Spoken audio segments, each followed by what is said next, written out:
नमस्कार, मैं Renuka Shahane crime petrol सतर्क में आप सबका स्वागत करती हूँ। कोई भी बच्चा पैदा होते ही अच्छे और बुरे की परिभाषा में नहीं बढ़ जाता है। बच्चा बच्चा होता है। उसकी परवरिश, उसके आसपास का माहौल इस बात का निर्धारण करता है कि आगे चलकर कोई बच्चा अच्छा नागरिक बनेगा या बुरा। दुनिया भर की स्टडीज से ये बात सामने भी आई कि ज्यादातर हार्डकोर अपराधियों के अपराध की तरफ मुड़ने के पीछे कोई ना कोई कारण जरूर होता है। हमारी सामाजिक और सभ्य दुनिया अपराधियों के बारे में तो बात करती है, मगर कोई अपराधी आखिर अपराधी बना क्यों, उन कारणों के बारे में बात नहीं करती। उल्टा होता ये है कि अपने से जरा भी अलग सामाजिक और आर्थिक परिवेश के लोगों को पैदाइशी अपराधी मानकर खारिज कर दिया जाता है। और जैसा कि मानव मन होता है जटिल, वो इस सामाजिक दुराभाव और निष्कासन से निपटने के अपने तरीके ढूंढता है, ऐसे तरीके जो उसकी अपनी समझ से भी बाहर होते हैं। और जब ऐसा होता है, नतीजा बेहद खौफनाक होता है।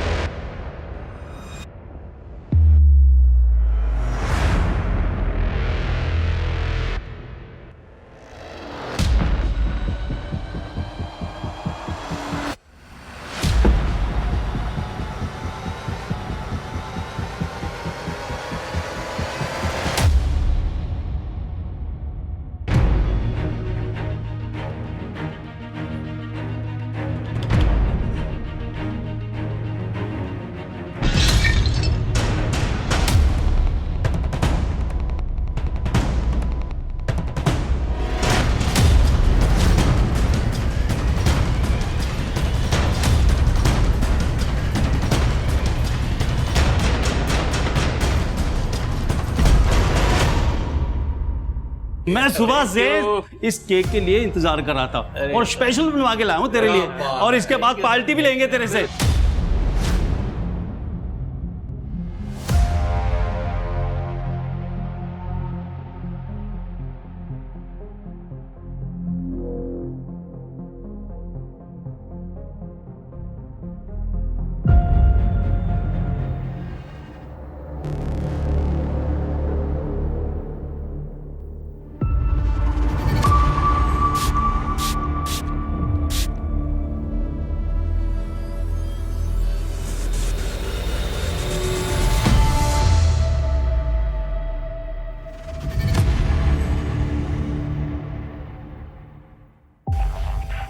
बहुत बहुत मुबारकबाद मिस्टर विनय।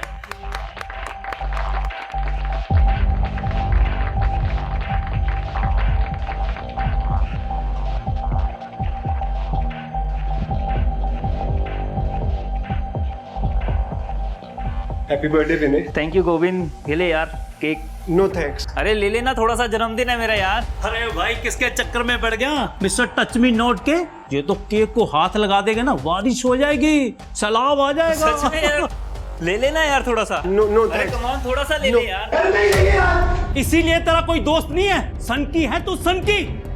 मैंने तुझे बोला था ना, साइको है या एक नंबर का। चल छोड़ मेरे से।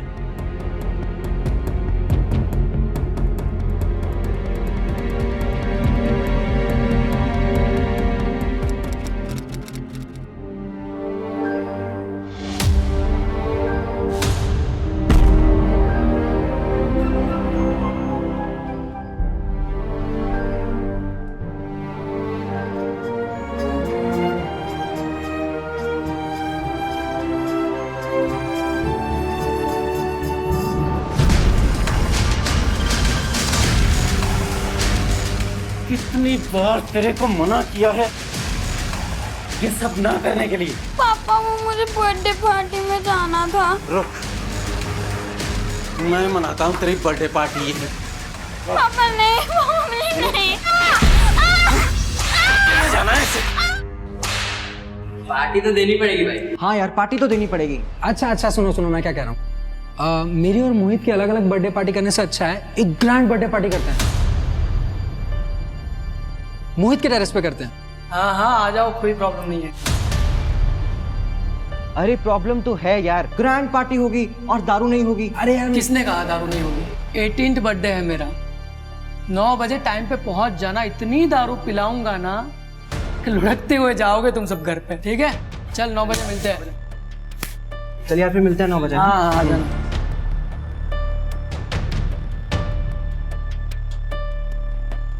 मोहित, happy birthday. Thank you Siya. तुम अभी खोल कर नहीं देखोगे? हाँ देखता हूँ, घर जाके देख लूंगा ना।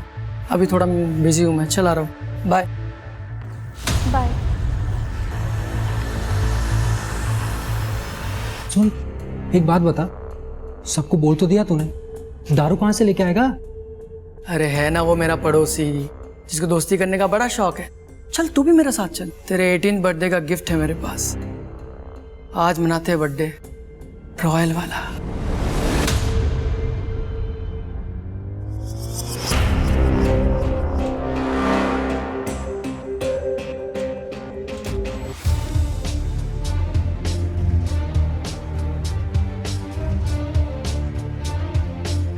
रहने दो ना भाई, बाद में कर लेंगे साहब। नहीं बस हो गया। ये लो।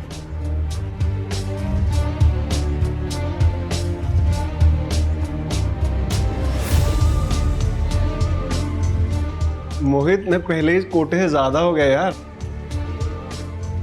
आज मेरा बर्थडे है, आज भी कोटा फॉलो करोगे क्या?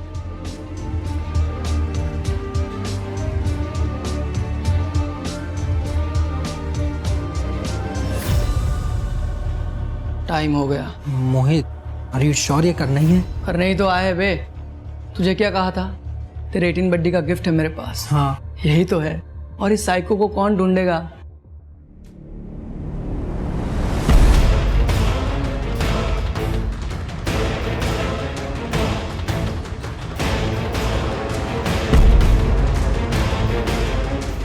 सांसें चल रही है इसकी अभी भी।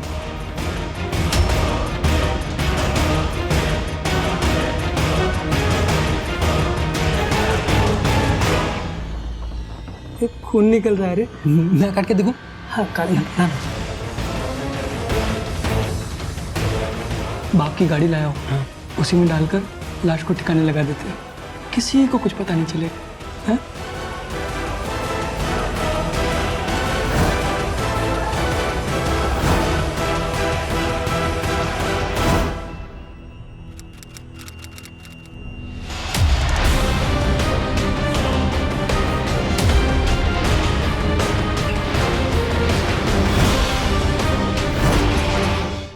Happy birthday to you.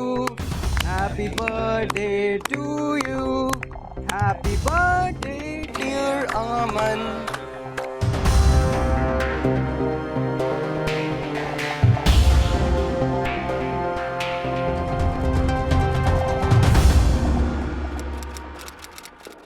Sir आप मेरे साथ चलिए सर, वहां पे कोई गड़बड़ है सर। प्लीज सर आप चलिए मेरे साथ। ठीक है, आप कंप्लेंट लिखवाइए, हम चेक करेंगे। नहीं सर, इतना टाइम नहीं है सर। सर उन्होंने दरवाजा भी नहीं खोला सर। प्लीज आप चलिए मेरे साथ। करण, जाओ इनके साथ, देखो क्या बात है। चलिए। Thank you sir.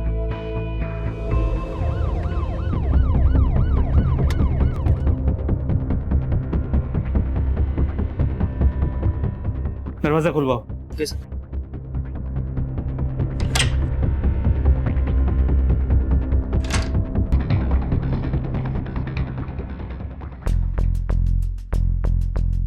माँ, माँ, माँ। सर माँ घर पे नहीं है सर। वो यहाँ अकेली रहती? जी सर। तुम कहाँ रहते हो? सर मैं जॉब के लिए जलंधर रहता हूँ अपनी बीवी के साथ। लेकिन सर हमने यहाँ पे माँ का ख्याल रखने के लिए केयर टेकर रखा हुआ है, बिट्टू है नाम उसका सर। तो ये बिट्टू कहाँ है? पता नहीं सर, कल से उसका भी फोन नहीं मिल रहा, इसलिए तो मैं भागा आया जलंधर से यहाँ पे। कहीं ऐसा तो नहीं कि तुम्हारी माँ किसी रिश्तेदार के घर गई हो? नहीं सर, माँ बिना बताए कहीं नहीं जाती। ठीक है, अपनी माँ का मोबाइल नंबर दो। सर माँ मोबाइल नहीं रखती थी, लैंडलाइन है सर घर पे। वो कहती थी कि मोबाइल पे उनको विश्वास नहीं है। ठीक है, उस कैटेगर बिट्टू का नंबर दे दो और तुम्हारी माँ का दिन का रूटीन बताओ, उन्हें ढूंढने में आसानी होगी।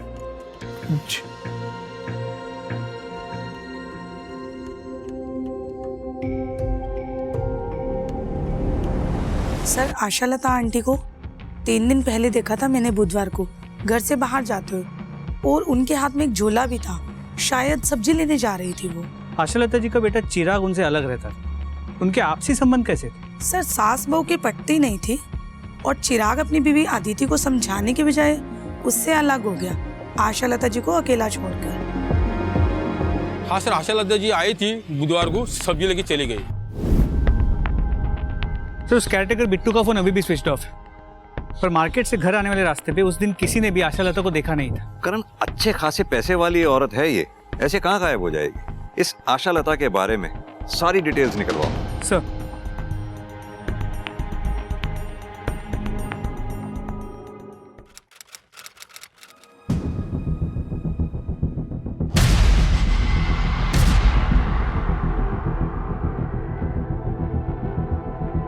आरव, क्या हुआ? ठीक से बैठ, पापा आते ही होंगे।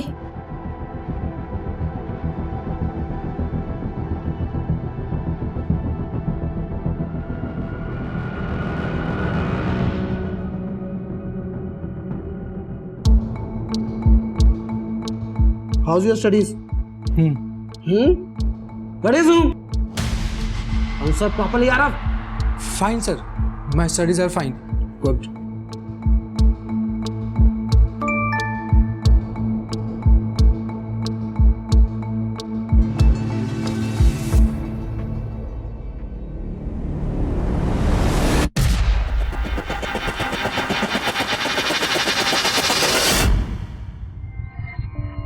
यार मुझसे नहीं होगा ये सब।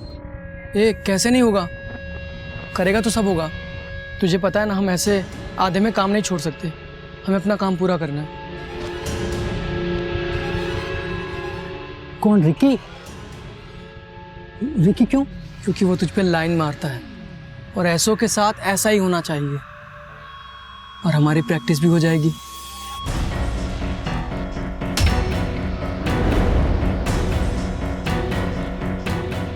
क्या तू हमारी बातें सुन रही थी? नहीं मोहित, मैं तो बस तुमसे मिलने आई थी। किस लिए मिलने आई थी? पीछे ही पड़ गई है यार। चल आ रहा हूं। जी सिंह साहब, पुलिस हर जगह तो नहीं रह सकती ना क्राइम से पहले। जी सिंह साहब, मैं आपसे थोड़ी देर में बात करता हूं। जी जी, थैंक यू। हाँ कर। आशा लता का केयरटेकर बिट्टू 6 महीने पहले जेल में था, वो भी आशा लता के ही कंप्लेंट पे। आशा लता ने कंप्लेंट की थी कि उसने घर में चोरी की है। करण, ये बात कुछ अजीब नहीं है। आशा लता ने जिस केयरटेकर बिट्टू के खिलाफ कंप्लेंट लिखवाई थी, वो बिट्टू वापस आशा लता के घर में काम कर रहा था। जी सर, पर सर ये आशा लता की बहू अदिति की फाइल है, शायद पड़ोसी इसी के बारे में बात कर रहे हैं। सर, इंश्योरेंस पॉलिसी तो कराई है, कोई क्राइम थोड़ी ना कर दिया। हमने कब कहा ये क्राइम है? हमें आपकी सास आशा लता के पड़ोसियों से पता लगा कि आपका और आपकी सास का इस पॉलिसी को लेकर झगड़ा हुआ था। कुछ बताएंगे आप?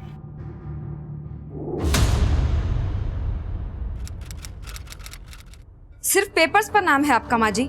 ये पॉलिसी मैंने अपने भाई सूरत से आपके बेटे चिराग और अपने बच्चे के फ्यूचर के लिए करवाई थी। तो फिर उनका नाम करवाती ना, मेरा नाम क्यों करवाया कि मैं जल्दी मर जाऊं और पैसा तुम लोगों को मिल जाए? माँ जी, किसी पर तो विश्वास कीजिए, आप अपने बेटे की बात कर रही हैं। मुझे उस पे पूरा भरोसा है, तुझ पे और तेरे भाई सूरज पे एक पैसे का भरोसा नहीं है। तू मेरे बेटे को मुझसे दूर ले जा सकती है तो मुझे मरवा भी सकती है। सर, मैं तो भला ही सोच रही थी, इसीलिए अपने भाई सूरज से पॉलिसी करवाई थी। मिस्टर चिराग, आप जरा मुझे ये बिट्टू का चक्कर समझाएंगे? सर एक्चुअली मेरी माँ का नेचर थोड़ा डिफिकल्ट है, हर कोई उसके साथ एडजस्ट नहीं कर पाता। इसीलिए तो सर हमने बिट्टू को वापस काम पे रखा था कि बिट्टू माँ के नेचर के बारे में भी जानता है और यहाँ पहले काम भी कर चुका है। लेकिन हाँ सर, चोरी के बाद हमने बिट्टू की अच्छी तरह से जांच पड़ताल की थी, सब ठीक था सर। चलो करें।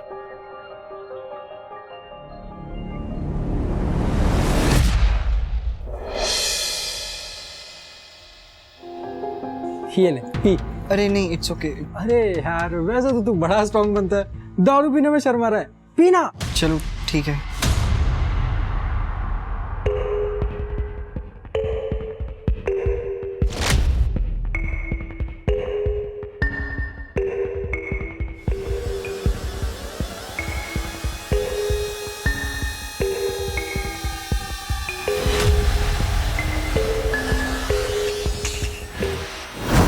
गया? चल लेटा। ये तुझसे प्यार करता था ना? हाँ, तू काट। मैं? हाँ।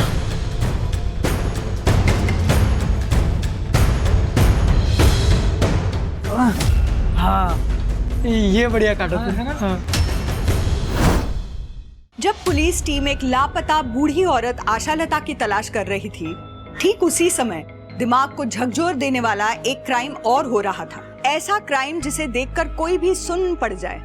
मगर जो दो लड़के उस क्राइम को कर रहे थे, मोहित और आरव, उनके लिए ये क्राइम एक खेल की तरह था। इन दोनों युवाओं को इस जघन्य अपराध को करने के लिए प्रेरणा कहाँ से मिल रही थी, और ये आखिर उनके लिए एक खेल की तरह क्यों था? आशालता के केस में उलझी पुलिस कब तक इन लड़कों के अपराधों के बारे में अनजान रहने वाली थी? ये देरी अभी कितनी और हत्याओं का सबब बनने वाली थी?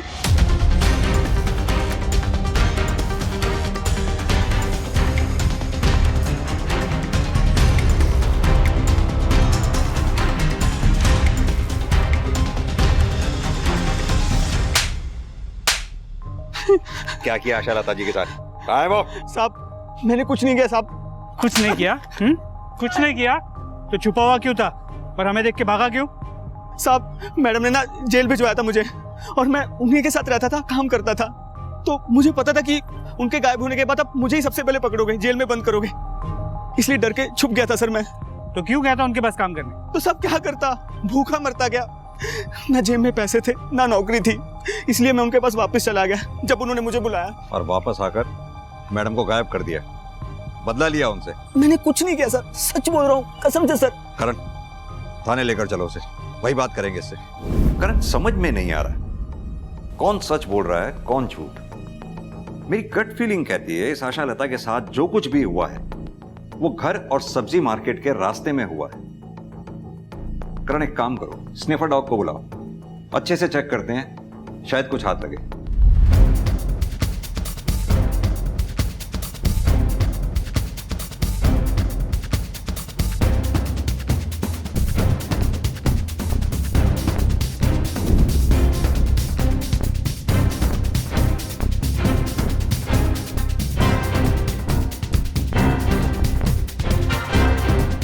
सर लगता है इधर कुछ है। करण, खुदाई करवाओ। सर।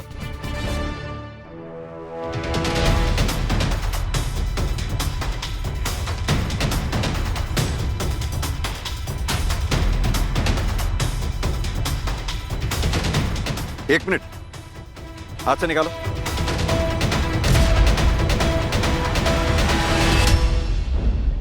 आशालता,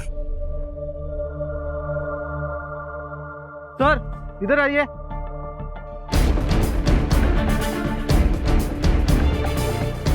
सर यहाँ पे कुछ है। इधर आओ।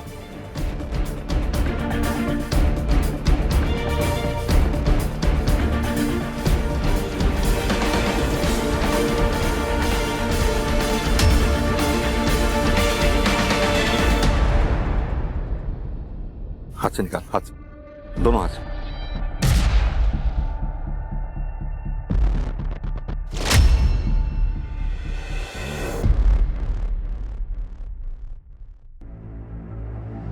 और एक बॉडी।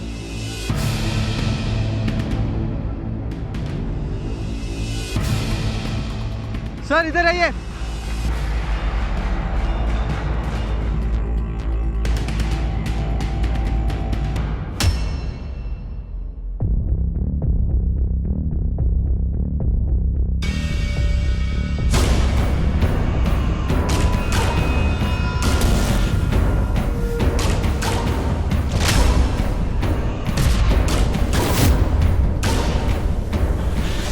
करण, 3 डेड बॉडीज एक ही एरिया में, आखिर किसी ने तो कुछ देखा होगा। सर ये औरत तो आशालता ही लग रही है। मगर ये दो आदमी, ये कौन हो सकते हैं? पता करो इन दोनों के बारे में और तीनों बॉडीज को पोस्टमार्टम के लिए भेजो। और हाँ, चिराग को बुला लो आशालता जी को आइडेंटिफाई करने के। जी सर।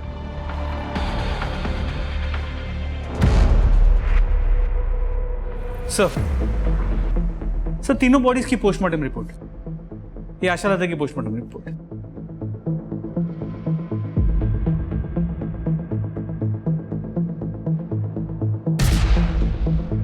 करण, ये आशा लता की डेड बॉडी जहां हमें मिली थी वहां काफी खून पड़ा हुआ था, जैसे आशा लता की हत्या वहीं की गई हो।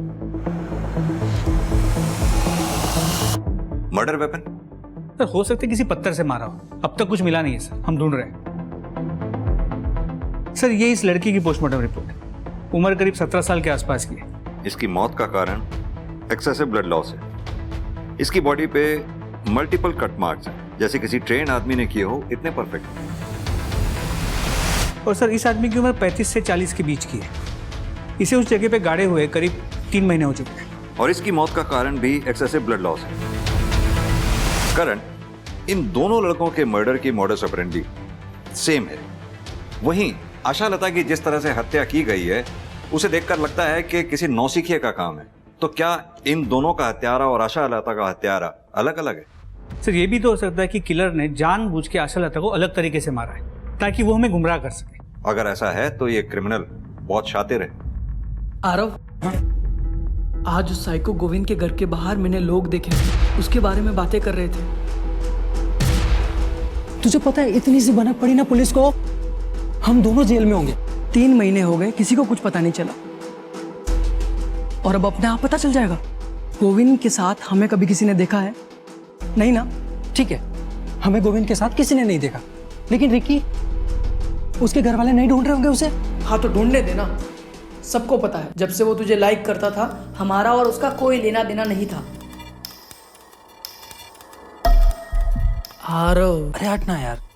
रुकना, क्यों टेंशन ले रहा है तू? मैंने अपने टारगेट इतने सोच समझ कर चुने हैं कि कोई हमें उनसे कनेक्ट नहीं कर पाएगा। और तू भूल मत, मुझसे ज़्यादा स्मार्ट यहाँ कोई नहीं। नेक्स्ट टारगेट बताओ, किसे बनाना है? चूहा, चूहा, चूहा, पापा चूहा है उधर। चल मेरे साथ। नहीं पापा, नहीं पापा। अब तुझे चूहों की आदत डालनी पड़ेगी, तभी बाहर निकालूंगा। पापा।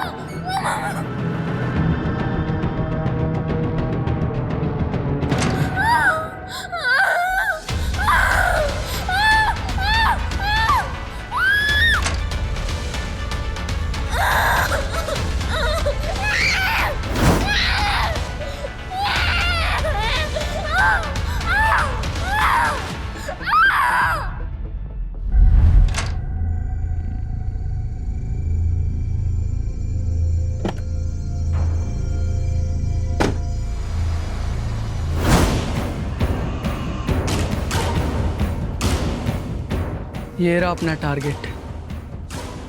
रूटीन तो पता ही है इसका, जैसे ही मौका मिलेगा खत्म कर देंगे इसको।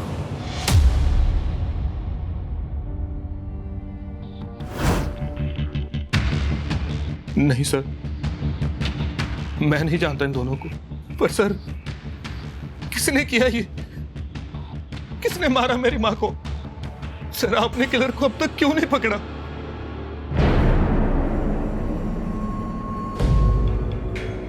कातिल को ही ढूंढने की कोशिश कर रहे हैं हम चिराग, लेकिन इसमें हमें तुम्हारी मदद चाहिए। क्या तुम जानते हो किसी के बारे में, कोई ऐसा कि तुम्हारी माँ आशा लता का कत्ल कर सकता हो? नहीं सर।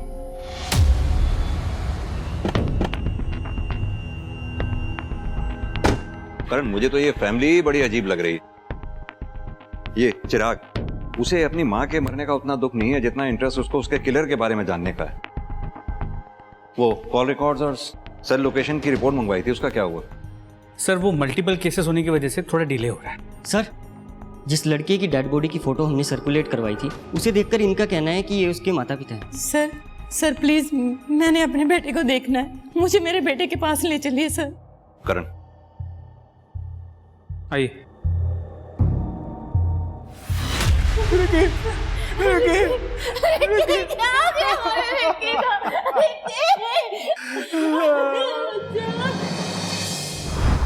इन दोनों में से किसी को जानते हैं आप लोग?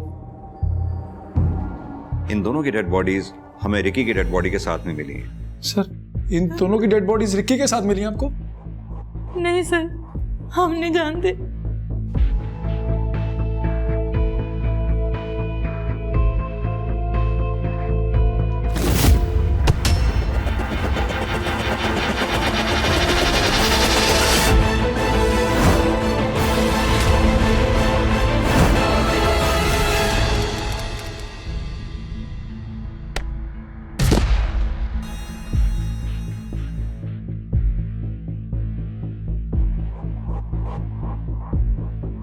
अरे वादी, तेरी टांगे तो कानून के हाथों से भी लंबी है, जिसे देखो उसे गिरा देती है।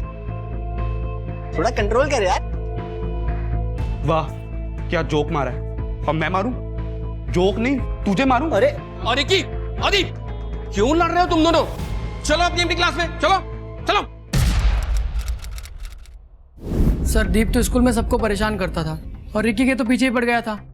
आप कॉलेज में किसी से भी पूछ लो, उसके बारे में सब यही कहेंगे। रिकी के पीछे मैं क्यों पढ़ूंगा सर? वो तो खुद लड़कों के पीछे पड़ता था। मतलब? लड़कों को पसंद करता था। लेकिन अब सर, रिकी के बारे में आरव से पूछिए, वो मोहित का बेस्ट फ्रेंड है। रिकी आरव को भी लाइक करता था।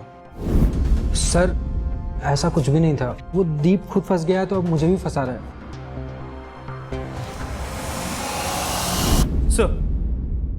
सर रिक्की के घर, कॉलेज, मोहल्ले सभी जगह पूछताछ की, लेकिन कुछ भी ऐसा नहीं मिला जो रिक्की को आशालता जी या वो दूसरा डेड बॉडी उसके साथ कनेक्ट कर पाए। करण, इन दोनों लड़कों की डिटेल पोस्टमार्टम रिपोर्ट के मुताबिक दोनों के सिस्टम में अल्कोहल पाया गया, वो भी काफी अमाउंट में। और यही नहीं, इन दोनों का मर्डर किसी सर्जिकल इंस्ट्रूमेंट से हुआ है, जो कि साइंस लैब या किसी केमिस्ट शॉप पे मिलता है। और आशालता जी? जबकि आशालता की पोस्टमार्टम रिपोर्ट में ऐसा कुछ नहीं है, लेकिन उससे जुड़े लोगों की सेल लोकेशंस एक आदमी की तरफ इशारा करेगी। जिस दिन तुम्हारी मां गायब हुई, फ्राइडे को, तुम त्रिलोक चौक में ही थे। क्या कर रहे थे वहां पर? सर मैं कहा सर, मैं नहीं था सर। अच्छा, तो फिर ये कौन है जो तुम्हारी मां के घर के पास वाले एटीएम से पैसे निकालता? सर ये मैं ही हूं, लेकिन सर मैं अपने एटीएम से पैसे निकाल रहा था, किसी और की थोड़ी ना। देख भाई चिराग, इतना तो तय है कि फ्राइडे को तुम त्रिलोक चौक में ही थे। अब शराफत से बता दो कि वहां कर क्या रहे थे। बोलो। माँ आप अपनी सारी प्रॉपर्टी ऐसे कैसे चैरिटी में दान कर सकती हो? हाँ, मुझे जिंदा रहना है। तेरी बीवी इंश्योरेंस का पैसा लेने के लिए मुझे समय से पहले मरवा देगी। माँ वो इंश्योरेंस आपके होने वाले पोते के लिए है। नौकरी नहीं है मेरे पास, नौकरी चली गई है मेरी, पैसे नहीं है मेरे पास उसे पालने के लिए। जब घर की लक्ष्मी कुलक्ष्मी हो जाती है ना, तब ऐसा ही होता है। ना तू अदिति से शादी करता और ना मुझसे दूर गया होता, तो आज ये सब तेरे साथ ना हो रहा होता। अब मेरे साथ लड़ना बंद कर। मेरी प्रॉपर्टी, मैं जो मर्जी करूं, तुझे इससे क्या लेना देना? हाँ? इतनी सी बात हुई और माँ मार्केट चली गई और मैं भी वहां से निकल गया। लेकिन सर मैं सच कह रहा हूं सर, मैं अपनी माँ को मारने के बारे में सोच भी नहीं सकता सर। इस चिराग पर बिल्कुल भी भरोसा नहीं किया जा सकता। जो एक बार झूठ बोल सकता है वो बार बार भी झूठ बोल सकता है। और अब तो एक चीज धीरे धीरे क्लियर भी होती जा रही है कि आशालता के मर्डर की मोडस ऑपरेंडी उन दोनों के मर्डर के मोडस ऑपरेंडी से डिफरेंट है। और अब तो डिटेल पोस्टमार्टम रिपोर्ट में भी ये क्लियर हो गया है कि आशालता के विसरा में अल्कोहल नहीं था, जैसा कि उन दोनों लोगों के पेट में था। अपने एफर्ट्स बढ़ाओ करण। इस अनजान आदमी के बारे में पता लगाना बहुत जरूरी होगा। कोई ना कोई तो होगा इसे जानने पहचानने वाला। पुलिस का मानना था कि आशालता का बेटा चिराग आशालता का हत्यारा हो सकता है, मगर पुलिस के पास इस बात को साबित करने के लिए कोई सबूत नहीं थे। रिकी की पहचान तो पुलिस ने कर ली थी, मगर गोविंद अभी भी पुलिस के लिए एक बेनाम लाश ही था, एक मिसिंग लिंक। हालांकि मोहित और आरव हार्डकोर क्रिमिनल्स नहीं थे, मगर कॉलेज स्टूडेंट होते हुए भी उन्होंने अपने शिकार शातिराना ढंग से चुने थे। उनके विक्टिम्स की उम्र, उनके सोशल बैकग्राउंड इतने अलग थे कि पुलिस इन मामलों को सुलझाना तो दूर, इनके बीच के आपसी कनेक्शन तक को नहीं पकड़ पा रही थी। मोहित और आरव द्वारा शुरू की गई हत्याओं का सिलसिला अभी रुका नहीं था, बल्कि एक नए पड़ाव की तरफ बढ़ चुका था। आखिर इन हत्याओं को करके ये दोनों लड़के अपने किस अल्टीमेट मकसद को अंजाम देना चाहते थे?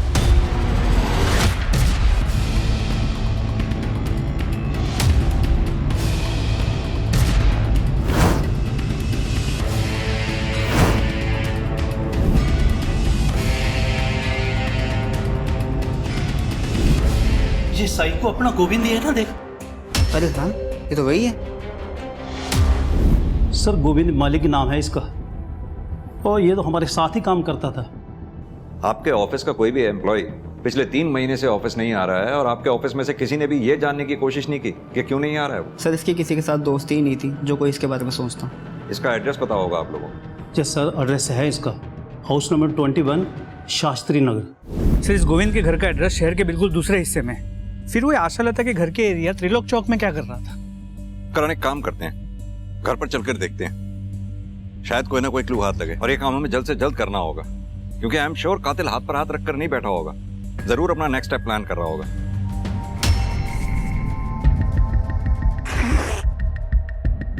तुम्हारी हिम्मत कैसे हुई मुझे इस तरह यहाँ लाने की? मार डालूंगा मैं तुम दोनों को, मैं मार डालूंगा। अरे ये क्या किया? ये पिछले एक्सपेरिमेंट से थोड़ा अलग नहीं हो गया? अलग ही तो करना था, जिससे और ज्यादा मजा आए, पुलिस भी कंफ्यूज हो जाए।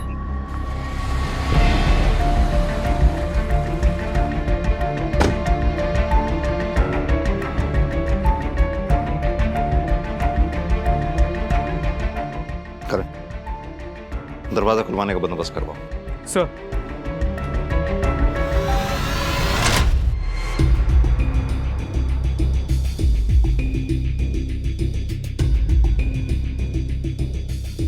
करण, मैं इतने बार पड़ोसियों से बात करता हूं, कुछ अगर मिले तो मुझे बताना।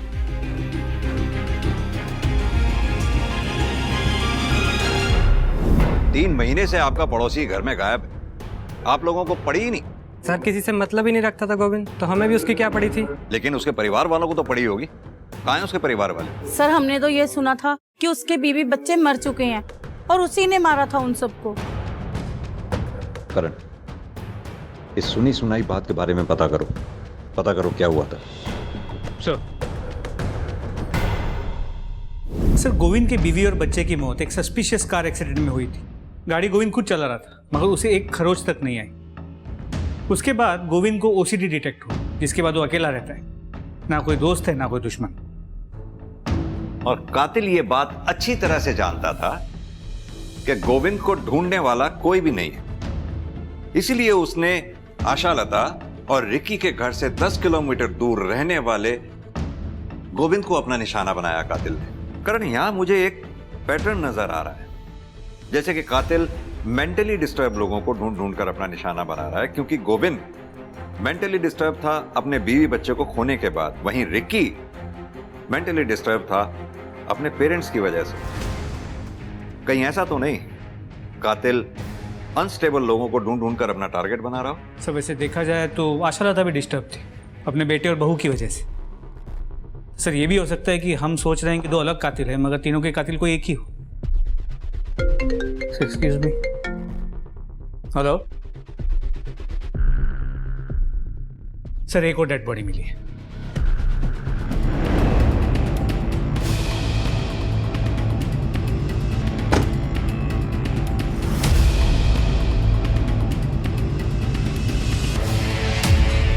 एक काम करो, क्राइम सीन सील कर दो, देखो कुछ मिलता है क्या। Okay sir. करण, ग्लव्स देना। सर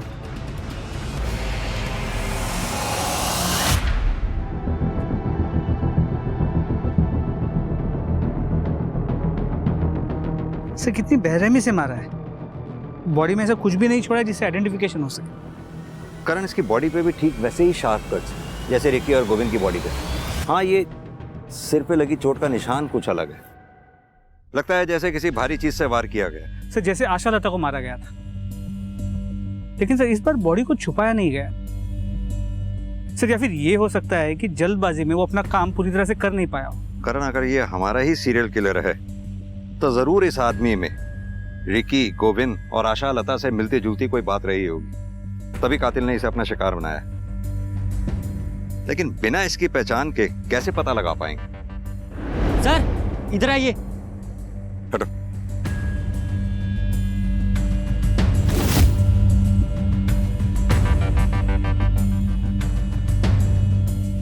करण, फॉरेंसिक टीम को बुलाओ, टायर ट्रैक एग्जामिनेशन करवाओ, शायद उससे पता चले किस गाड़ी के टायर हैं ये।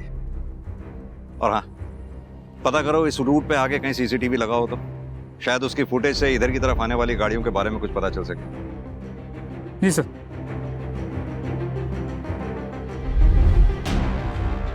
यार आरव, देखा तूने जो कच कच करके दिया ना उसको, खोपड़ी का फाउंटेन बन गया उसके। क्या खून निकल रहा था यार, मजा आ गया। मजा आया ना तुझे? आ गया ना मजा? अभी बस करते हैं ना यार, बहुत हो गया, मुझसे नहीं होता अभी। यार तू फिर शुरू हो गया। एक ही बात कितनी बार समझानी पड़ेगी तुझे? देख, अपना काम पूरा होने में सिर्फ एक स्टेप बाकी है, वो कर लेते हैं, फिर बंद कर देंगे बस। ठीक है, लेकिन मुझे थोड़ा टाइम चाहिए। ले ले टाइम।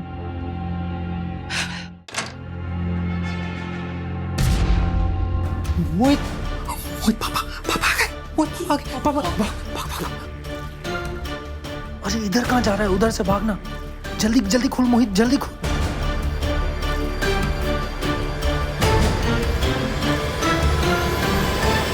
आरव, तुम्हें पढ़ने के लिए बोला था, ये क्या तमाशा लगा रखा है तुमने? Do you want to become a failure in your life? No sir. तो पढ़ने के टाइम पे क्यों बुलाया तुमने इसको? एक्चुअली सर वो मैं। Shut up! I am talking to my son. तुम बीच में कौन होते हो बोलने वाले? Get out! अगला काम जल्दी करना पड़ेगा, तू सोच ले। उधर से नहीं, इधर से।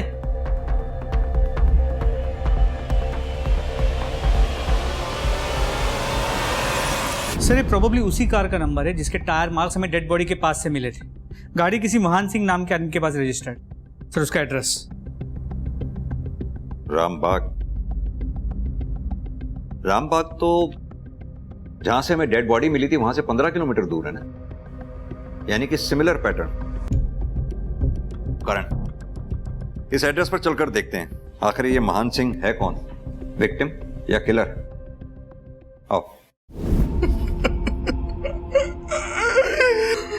ये मेरे पापा हैं सर, इन्हें किसने मार डाला सर?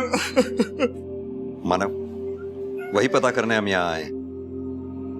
अब तुम ही हमारी मदद कर सकते हो ये बता के कि कौन कर सकता है तुम्हारे पापा के साथ ऐसे। मुझे नहीं पता सर, मुझे तो यकीन ही नहीं हो रहा कि पापा मर चुके हैं। और कौन रहता है तुम्हारे अलावा इस घर में? सर मेरी माँ की डेथ मेरे बचपन में ही हो गई थी। एक छोटा भाई है सर, मगर उसे कोई फर्क नहीं पड़ता कि हम जिंदा हैं या मर गए। अगर उसे पता चला कि पापा मर चुके हैं तो वो खुशी ही होगा सर। वो खुश क्यों होगा?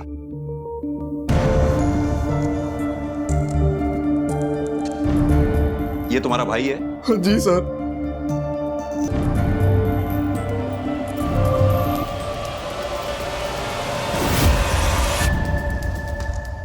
ये महान सिंह का बेटा मोहित और रिकी एक ही कॉलेज में पढ़ते हैं, यानी कि महान सिंह और रिकी के मर्डर में कोई तो कनेक्शन जरूर है।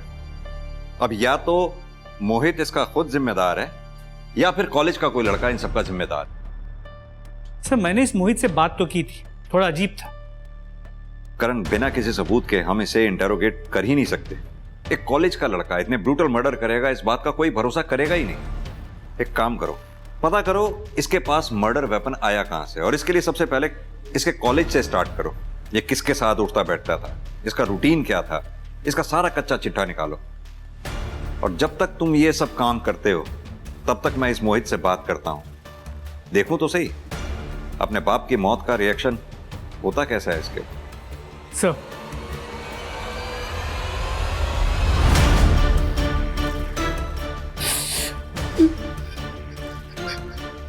मोहित, तुम्हारे भाई मानव ने हमें बताया कि तुम्हारी अपने पापा से बनती नहीं थी, क्या ये बात सही है? सर वो पापा थे मेरे, कोई दोस्त नहीं थे जो हर बात पर बने। और वैसे भी हर बाप बेटे में थोड़ी बहुत अनबन होती है सर, हमारे बीच भी। क्या आपके कॉलेज के किसी लैब में से कोई इक्विपमेंट मिसिंग है?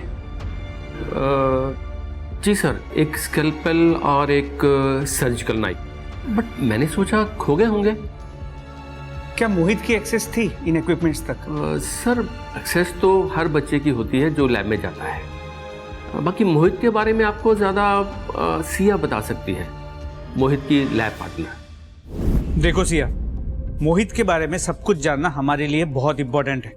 अगर तुम हमसे कुछ भी छुपाओगी तो तुम मोहित का हेल्प करोगी, और उसका रिजल्ट तुम्हारे लिए अच्छा नहीं होगा। तो बताओ। सर, मोहित को लैब इक्विपमेंट्स का बहुत शौक था, बहुत फैसिनेशन था। मुझे लगा था वो साइंस का अच्छा स्टूडेंट है, शायद इसलिए इन सब चीज़ों का शौक रखता है। मगर फिर क्या? सर, मैंने मोहित को रिकी के बारे में बोलते हुए सुना था। कौन? रिकी? रिकी क्यों? क्योंकि वो तुझ पे लाइन मारता है और ऐसों के साथ ऐसा ही होना चाहिए, और हमारी प्रैक्टिस भी हो जाएगी। तुमने ये बात मोहित के मुंह से सुनी थी? और ये सब पता होते हुए भी तुमने हमें आके ये बात बताई नहीं? सर, मुझे नहीं लगा था मोहित ये सब कुछ करेगा। और दूसरी बात सर, मैं मोहित को बहुत पसंद करती हूँ। मैं बहुत कंफ्यूज हो गई थी। और इसीलिए तुम... और कुछ पता है तुम्हें? सर, मैंने मोहित का पीछा किया था उसके अड्डे तक। कौन सा अड्डा?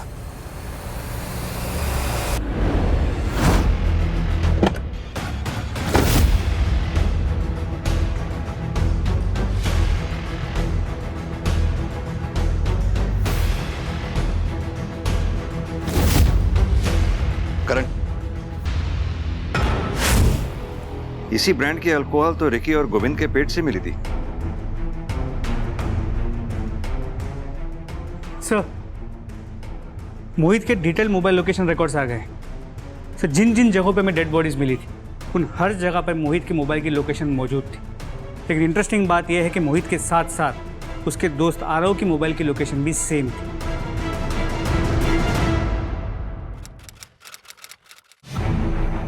मेरा बेटा होकर भी ये लड़की बनने का शौक चढ़ा है तुझे? पापा, मम्मा की याद आ रही थी। अबे साले, मम्मा की याद आ रही है तो मम्मा के पास क्यों नहीं चला जाता? मेरी नाक क्यों कटवाने पे तुला है? लोगों को पता चलेगा तो मेरी क्या इज्जत रह जाएगी? क्या इज्जत रह जाएगी मेरी? मम्मा की याद आ रही है।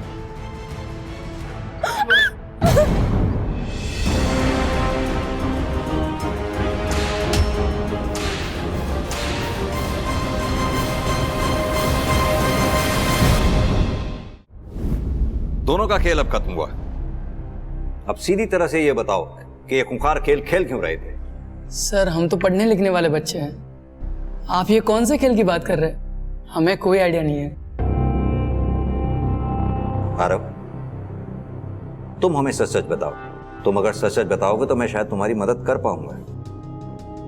मुझे मालूम है तुमने जो कुछ भी किया मोहित के कहने पर किया, तुम्हारी कोई गलती नहीं थी। तो फिर क्यों मोहित की गलती की सजा तुम भुगतना चाहते हो? आरव, ये झूठ बोल रहे हैं। कोई हेल्प नहीं करेंगे तेरी। मैं कोई झूठ नहीं बोल रहा हूं आरव।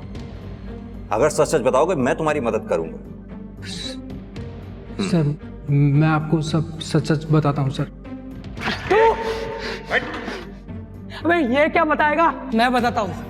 हाँ, मैंने मारा अपने बाप को। अब ये बताओ क्यों? क्योंकि इसका बाप और मेरा बाप हमें कभी एक नहीं होने देते।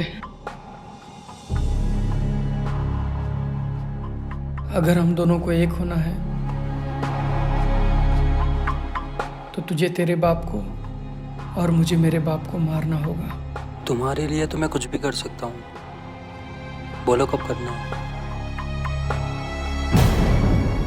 इसलिए तुमने अपने पिता को मारा, और अगर वक्त रहते हम तुम्हें नहीं पकड़ते तो तुम आरव के पिता को भी सो कॉल्ड इस प्यार की वजह से मार डालते। मेरा बस चलता ना सर तो मैं मेरे बाप को कभी का मार चुका होता। उसको मारने के लिए मुझे वजह की जरूरत नहीं थी। अपने पिता से इतनी नफरत की कोई खास वजह?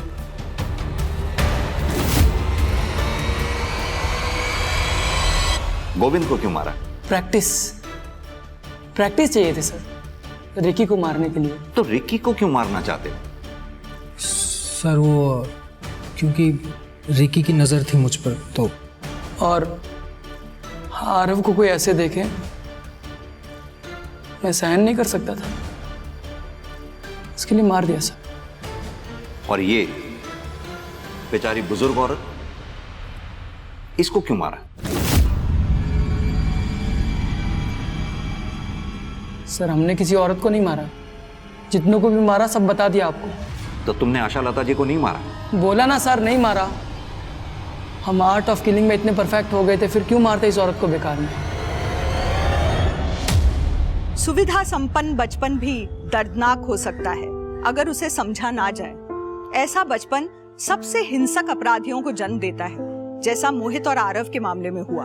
आशा लता के केस में इतने संदिग्ध थे, उसका बेटा चिराग, बहू अदिति, अदिति का भाई अमन, आशा लता का केयरटेकर बिट्टू या एनजीओ की हेड मेघा, सभी पुलिस के रडार में थे, मगर इनमें से सबूत किसी के खिलाफ नहीं था। आशा लता का मामला अब शायद पुलिस की फाइलों में अनसुलझा ही रह जाए, मगर ये आशा लता का केस ही था जिसने पुलिस को मोहित और आरव के एक्सपेरिमेंटल मर्डर्स को सुलझाने में मदद की थी। बचपन में जब मोहित और आरव को शायद सबसे अधिक समर्थन और समझे जाने की जरूरत थी, तब उन्हें यातना और पीड़ा दी गई थी, वो भी उनके अपनों के ही द्वारा।